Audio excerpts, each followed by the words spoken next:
With the NATO defense ministerial meeting beginning tomorrow, Joe Biden's visit with German Chancellor Olaf Scholz, and the official announcement of Zelensky's victory plan, a lot could be at stake for Ukraine in the next few days.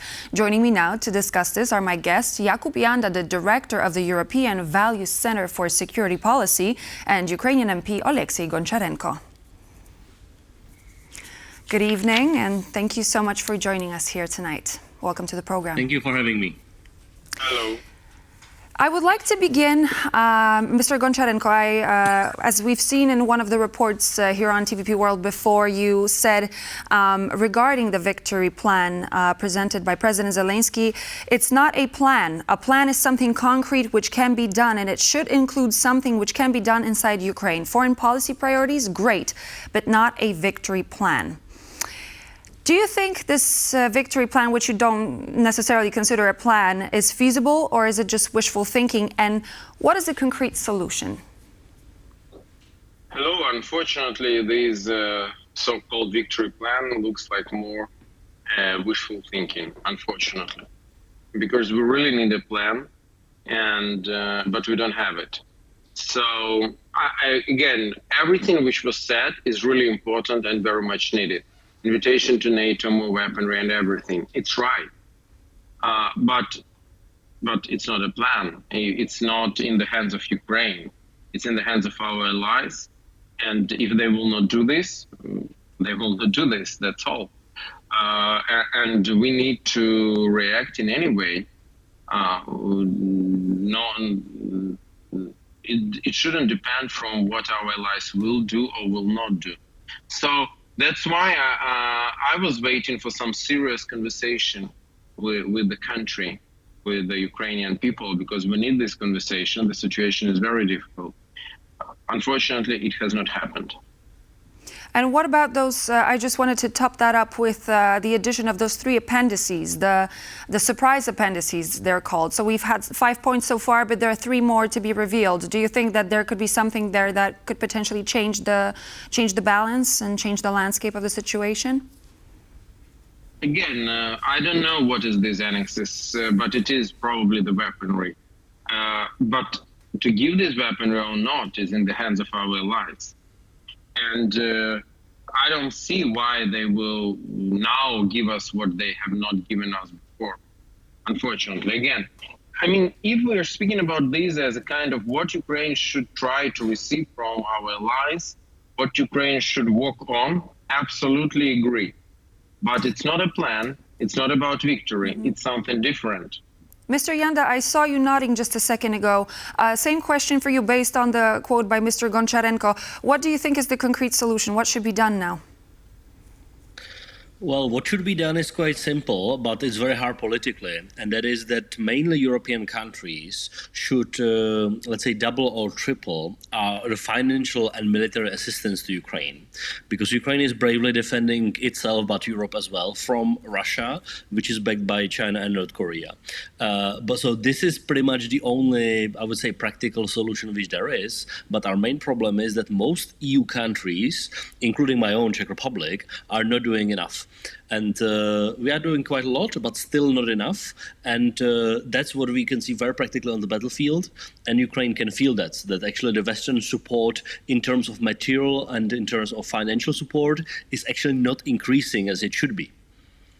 I would like to take us away slightly from the 5 points from the victory plan. However, this is going to be related as well. There's loads of movement when it comes to Ukraine. We know that the Ramstein meeting was being cancelled. It's due to be postponed. But there is also a meeting of defense ministers taking place tomorrow in Brussels. And one of the points on the list by Mr. Zelenskyy is immediate invitation of Ukraine to NATO.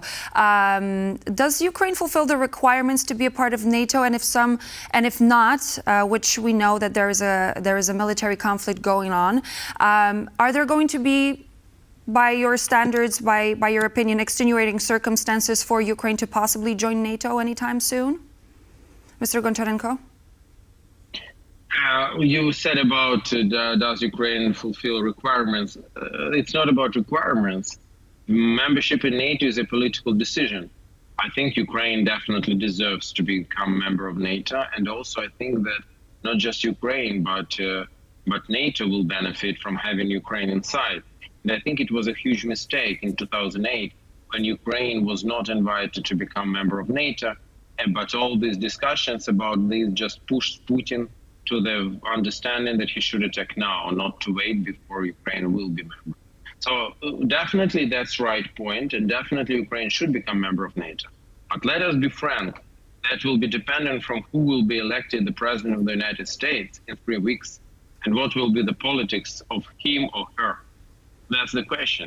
We can discuss a lot of, we know that we have support of Poland, I'm sure we have support of Czech Republic, I'm sure that we have support of many other Eastern European countries, but without United States of America, all of this is wishful thinking. Mr. Janda, do you think that if Ukraine were to be joining NATO anytime soon, this could lead to further escalation when it comes to the war in Ukraine, or do you think that this would actually stop Russia? I think it would stop Russia because Russia does not have many other ways how to escalate outside of nuclear weapons, and Russia would not dare to use nuclear weapons against a NATO member state because that would be pretty much end of Russia as a state. So I think definitely Ukraine should be in NATO as soon as possible.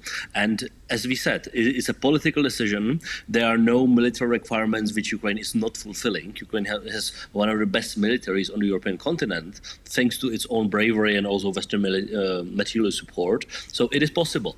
But there are nations, mainly Western and Southern European countries, who are saying no to Ukraine NATO membership because they do not want to actually prolong the current Russian war against Ukraine, and they are literally afraid that this would lead into further escalation, which I don't think is true because I don't see how could Russia even do more damage or be more hostile or more evil to Ukraine than it is already today outside of nuclear weapons? Mr. Goncharenko, you mentioned the role of the United States in the upcoming U.S. presidential election, and we know that President Biden couldn't make it to the Ramstein meeting. The meeting was later said to be postponed to a later date. We do not know if it's going to take place. There are different meetings. We know that Biden is set to arrive in Berlin and Germany on Friday to meet with Mr. Olaf Scholz. But according to the statement released by the White House, we know that there is no meeting with Mr. Zelenskyy in the cards. Why would you say Biden is meeting Scholz, and to what extent is this recognition? To what extent is this the recognition of what happens to Ukraine without Germany's greater involvement? With all respect to President Biden, but he's finished as the president, and it doesn't matter what he will meet with and what he will speak. I mean, it's good. I have all respect to President Biden. I'm thankful for support, but he is leaving. That's all. He will not make any decisions anymore. He might not be making decisions, but he's an extension of one of the representatives, one of the people who are running for the president, for the office of the U.S. president. So this is definitely this would be a continuation, so to speak. We don't know. That's the answer. I mean, what will do Kamala Harris if she will be elected? We just don't know. How heavily she will be influenced by Joseph Biden? We don't know. So again, we are thankful to President Biden. But if you're asking me about this, President Biden, his administration, they helped Ukraine enough to survive, but not enough to win. And I want this policy to be changed. If we will continue like this, yeah, it will take some time, but the end will be disastrous. Ukraine will fall because we can't just pay for all these prolonging hesitations and everything with our people because we're running out of people. That's what's happening. So that's why we need some more concrete and decisive policy now. Again, what was done 2.5 years ago was great, and we are very thankful to President Biden for this. But then it wasn't so great, and now we need another kind of policy. And I don't know who will be the president of the United States, but I hope very much that they will be decisive in what they will do. Mr. Janda, and the final question for you. With all the crucial meetings taking place, with Mr. Biden not planning to meet President Zelenskyy, do you think that things are starting to be beyond Mr. Zelensky's control? Is he still successful, or he's not really successful when it comes to those upcoming meetings, and things are starting to be taken out of his control? What's your opinion? I think he is very successful. I think he really is a war hero of our generation, not only for what he did at the beginning of the war, but also now when he's able of basically grabbing or pushing many other countries to actually support Ukraine much more than they are already doing. So I think he's the best international advocate Ukraine has.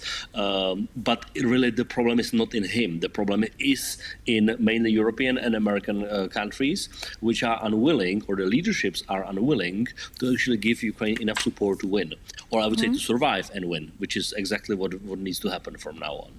Mr. Goncharenko, just to finish this off, Zelenskyy, is he still relevant, considering that you've been quite vocal about his victory plan so far? Oh, he is relevant. He is Ukrainian president. He is our commander-in-chief, but it doesn't mean that I should applaud to everything he is doing. That's democracy. And when I see it's not the best way, I should tell this, and not just me, but Ukrainian society. And he should change the course. Thank you very much. Jakub Janda Oleksiy Goncharenko joining me. Thank you for joining us here on TVP World. And so this was all the latest news for now. Please stay tuned here on TVP World for more news and features, as we will be back with you shortly.